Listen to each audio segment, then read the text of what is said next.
Hi guys, ಹೇಗಿದ್ದೀರಾ? ಸುಮಾರು ದಿನ ಆದಮೇಲೆ ನಾನು ಮತ್ತೆ ಕನ್ನಡದಲ್ಲಿ ಸ್ಟಡಿ ವ್ಲಾಗಿನ ಶೂಟಿಂಗ್ ಮಾಡಿ ವಾಯ್ಸ್ ಓವರ್ ಮಾಡ್ತಿರೋದು. ಹೆಂಗೂ ಗೊತ್ತಿರುತ್ತೆ ಕನ್ನಡದಲ್ಲಿ ಮಾತಾಡ್ತಿದ್ದೀನಿ ಅಂದರೆ ನಾನು ಕರ್ನಾಟಕ ಸ್ಟೇಟಿಂದ ಅಂತ.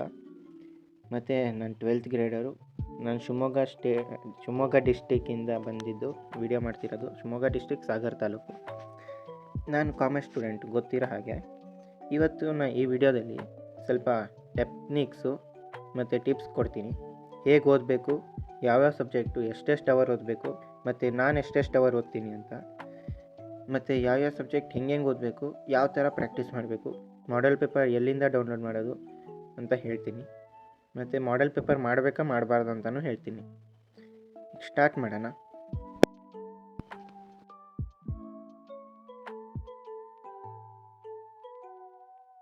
ಫಸ್ಟು ನಾನು ಯಾವ್ಯಾವ ಸಬ್ಜೆಕ್ಟು ನಾನು ಹೆಂಗೆ ಓದ್ತೀನಿ ಅಂತ ಹೇಳ್ತೀನಿ ನೋಡಿ. ನಾನು ಬೆಳಗ್ಗೆ 5:30ಗೆ ಹೇಳ್ತೀನಿ ಎಕ್ಸಾಮ್ ಇದ್ದಾಗ. ಈಗ ಹೆಂಗೂ ಸ್ಟಡಿ ಹಾಲಿಡೇ ಇದೆ ಅಂತ 7 o'clock ಹೇಳ್ತೀನಿ. ಮನ್ಸ್ ಬಂದರೆ 5 o'clock ಹೇಳ್ತೀನಿ, ಆಯಿತಾ? 5 o'clock ಎದ್ದು ನೀವೆಲ್ಲ ರೆಡಿಯಾಗಿ 5:30 ತನಕ ಫ್ರೆಶ್ ಅಪ್ ಆಗ್ತೀರಾ. ಆಮೇಲೆ ಫಸ್ಟು ಡೇ ಅಂದರೆ ವೀಕ್ಲಿ ಡೇಸ್ ತೊಗೋಬೇಕು. ವೀಕ್ಲಿ ಡೇಸ್ ಅಂದರೆ Monday, Tuesday, Wednesday, Thursday, Friday, Saturday, ಆ ಥರ. ನಾನು ಒಂದೊಂದು ಸಬ್ಜೆಕ್ಟು ಒಂದೊಂದು ದಿನ. ಫಸ್ಟು ಬಿಸ್ನೆಸ್ ಸ್ಟಡೀಸು ಫಸ್ಟ್ ನನಗೆ ಕಷ್ಟ ಆಗ್ತಿತ್ತು ಮಿಡ್ ಟರ್ಮು ಮತ್ತು ಪ್ರಿಪ್ರೇಟರಿದಲ್ಲಿ. ಅದಕ್ಕೆ ನಾನು 2 to 3 hour ಇಟ್ಕೊಂಡಿದ್ದೆ. ಆದರೆ ನನಗೆ ಓದೋಕ್ಕಾಗ್ತಿದ್ದಿಲ್ಲ ಅಷ್ಟು. ಎಷ್ಟಾಗತ್ತೆ ಅಷ್ಟು ಓದ್ಕೊತಿದ್ದೆ. ಮಂಡ್ಯದದು. ಆಮೇಲೆ Tuesday accountancy 1 hour practical problems, admission, retirement, ಅದೆಲ್ಲ ಎಕ್ಸೆಟ್ರಾ ಅದೆಲ್ಲ ಮಾಡ್ತಿದ್ದೆ ಪ್ರಾಕ್ಟೀಸು. ಆಮೇಲೆ 1.5 hour ಅಥವಾ ಅರ್ಧ ಗಂಟೆ ಥಿಯರಿ ಸಬ್ಜೆಕ್ಟ್ ಓದ್ಕೊತಿದ್ದೆ. ಥಿಯರಿದಲ್ಲಿ ಏನೇನಿರುತ್ತೆ ಹೆಂಗೂ ಗೊತ್ತಿರುತ್ತೆ. ಲೆಕ್ಕ ಕಲಿತ್ರೆ ಥಿಯರಿ ಮಾಡೋದು ಆರಾಮಾಗಿ ಮಾಡ್ಕೋಬೋದು. ಆಮೇಲೆ ವೆಡ್ನಸ್ಡೇ ಎಕನಾಮಿಕ್ಸು ನಂದು ಆಲ್ಮೋಸ್ಟ್ ಬರುತ್ತೆ. ಅದಕ್ಕೆ 1 hour ಕೊಡ್ತೀನಿ. ವೆಡ್ನಸ್ಡೇ 1 hour, ಬೆಳಗ್ಗೆ 1 hour ಕೊಡ್ತೀನಿ, ರಾತ್ರಿ 1.5 hour ಅದಕ್ಕೆ ರಿವೈಸ್ ಮಾಡೋದು. ಥರ್ಸ್ಡೇ ಜಿಯೋಗ್ರಫಿ ನಾನು ಈ ಸತಿ ಸೆಕೆಂಡ್ PUಗೆ ನಾನು ಬಂದಿದ್ದು ಫ್ರೆಂಡ್ಸ್. ನಾನು ಫಸ್ಟು ಉಜಿರೆದಲ್ಲಿದ್ದೆ, ಕಾಲೇಜ್ ಚೇಂಜ್ ಆಯಿತು, ಮತ್ತು ನಾನು ಸಬ್ಜೆಕ್ಟು ಚೇಂಜ್ ಮಾಡಬೇಕಾಯ್ತು. ಅದಕ್ಕೆ ನಾನು ಜಿಯೋಗ್ರಫಿ ತೊಗೊಂಡೆ. ಅದಕ್ಕೆ 1.5 ಅಂದರೆ 1.5 ಗಂಟೆ ಕೊಡಲೇಬೇಕು, ಯಾಕಂದರೆ ಅದು ಸ್ವಲ್ಪ ಲೆಂತಿ ಸಬ್ಜೆಕ್ಟು, ಓದೋಕ್ಕೂ ಆಗೋಲ್ಲ ಅಷ್ಟು. ಒಂದೊಂದು ಜಿಯೋಗ್ರಫಿದೆ ನಾನು ಈ ಸತಿ ನೋಡಿದ ಪ್ರಕಾರ ಸ್ವಲ್ಪ ಈಸಿನೂ ಇದೆ, ಕಷ್ಟನೂ ಇದೆ. ಫ್ರೈಡೇ ಇಂಗ್ಲೀಷು 1 hour ಸಾಕು. ಹಿಂದಿ ಸ್ಯಾಟರ್ಡೆ ಹೆಂಗೂ 1 hour. Sunday 1 day full free, ಯಾಕಂದರೆ ವಾರ ಇಡೀ ಓದಿ ಫ್ರೀ ಇಲ್ದಂಗೆ ಕಂಟಿನ್ಯೂ ಡೈಲಿ ಓದಿ ಇದ್ರೆ ಆಗಲ್ಲ. ಅದಕ್ಕೆ ಹಿಂದಿ ಸ್ಯಾಟರ್ಡೆ ಮುಗಿಸಿ ಕನ್ನಡ ಅಲ್ಲ, ನಾನು ಹಿಂದಿ ಸಂಡೇ ಒಂದಿನ ಲೀವ್ ತೊಗೊತೀನಿ. ಇದಿಷ್ಟು ನಾನು ಓದೋದು ಹೆಂಗೆ, ಎಷ್ಟೆಷ್ಟು ಅವರ್ ಓದ್ತೀನಿ, ಎಷ್ಟು ದಿನ ಕಂಟಿನ್ಯೂ ಹೆಂಗೆ ಓದ್ತೀನಿ, ಮತ್ತು ಎಷ್ಟು ರಜೆ ತೊಗೊತೀನಿ ಅಂತ ಹೇಳಿದೆ.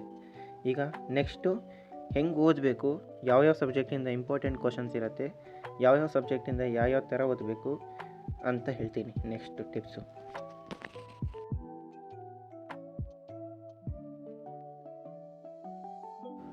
ಟಿಪ್ ನಂಬರ್ 1 ಅಂದರೆ ಕಂಟಿನ್ಯೂ ಆಗಿ ಓದಬಾರ್ದು.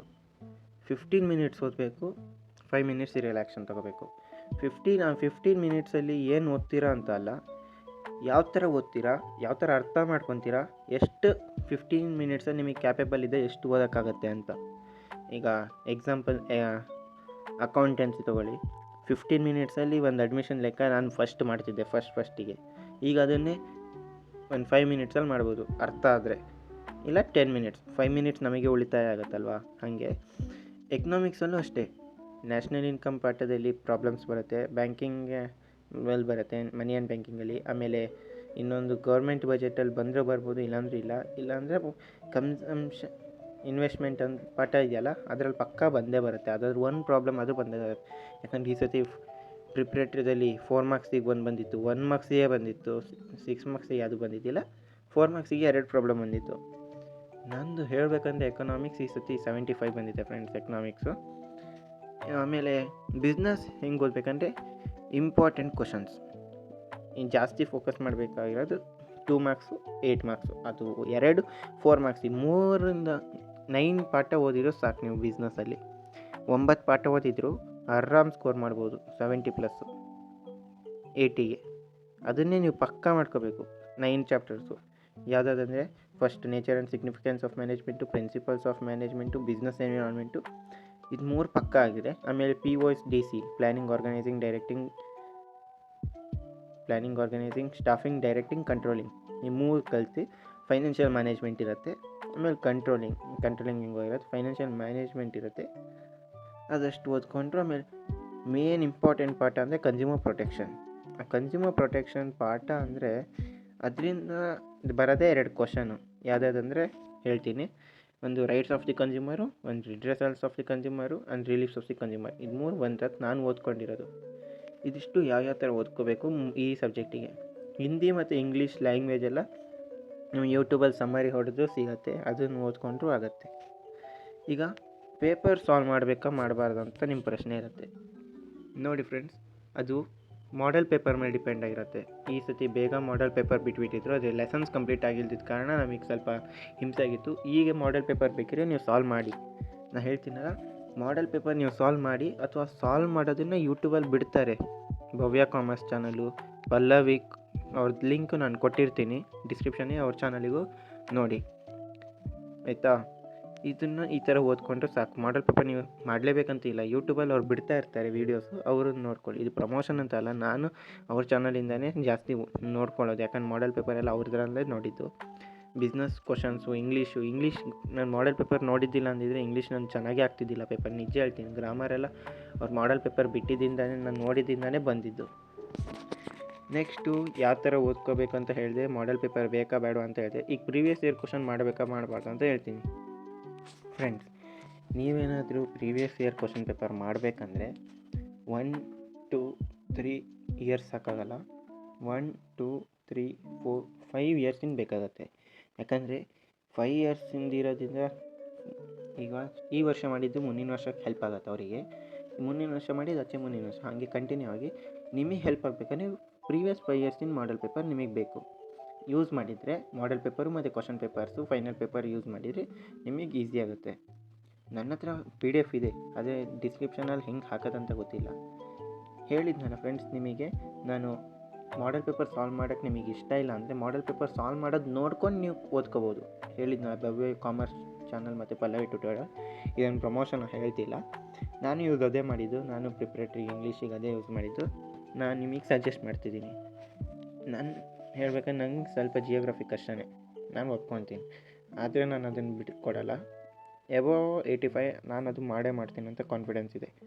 ನಿಮಗೆ ಪರ್ಸೆಂಟೇಜ್ ಎಷ್ಟು ಮಾಡಬೇಕಂತ ಅಂದ್ಕೊಂಡಿದ್ದೀರೋ ನನಗೆ ಕಮೆಂಟಲ್ಲಿ ಹೇಳಿ. ಯಾರ್ಯಾರು ಇಲ್ಲಿ ತನಕ ವೀಡಿಯೋ ನೋಡ್ತಿದ್ದೀರೋ ನನಗಂತೂ ಗೊತ್ತಿಲ್ಲ, ಆದರೆ ಹೇಳೋದು, ನಾನು ವೀಡಿಯೋ ಮಾಡಬೇಕಾದ್ರೆ ನನ್ನ ಮುಂದೆ ಈಶ್ವರ ದೇವರಿದ್ದಾನೆ. ಅವ್ನು ನನಗೆ ಎಷ್ಟು ಹೆಲ್ಪ್ ಮಾಡ್ತಾನೋ ಅಷ್ಟು ನಾನು ಮಾಡ್ತೀನಿ. ನನಗೆ ಚಾನಲ್ ಗ್ರೋ ಮಾಡೋಕ್ಕೆ ಅವರೇ ಹೆಲ್ಪ್ ಮಾಡೋದು, ದೇವರೇ. ನಂದು ಓದೋದು ನಾನು ಹೇಳ್ತೀನಿ, ನನ್ನ ಟಿಪ್ಸ್ನ ಹೇಳ್ತೀನಿ. ಮತ್ತು ನಂದು ಸ್ಟಡಿ ಪ್ಲ್ಯಾನ್ ಹಂಗೆ ಅಂದರೆ ಅದೇ 1 ವೀಕಿಗೆ 30 ಡೇಸ್ ಡಿವೈಡೆಡ್ ಬೈ 5 ಸಬ್ಜೆಕ್ಟ್ ಮಾಡಿದರೆ ನಿಮಗೆ 5 ಡೇಸ್ ಪರ್ ಸಬ್ಜೆಕ್ಟ್ ಸಿಗುತ್ತೆ.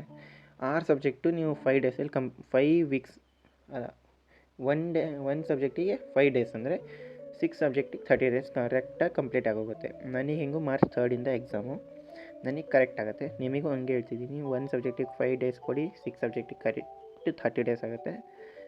ಇಷ್ಟೇ ಟಿಪ್ಸ್ ಹೇಳೋಕ್ಕಾಗೋದು, ನನ್ನಿಂದ ಆಗೋದು.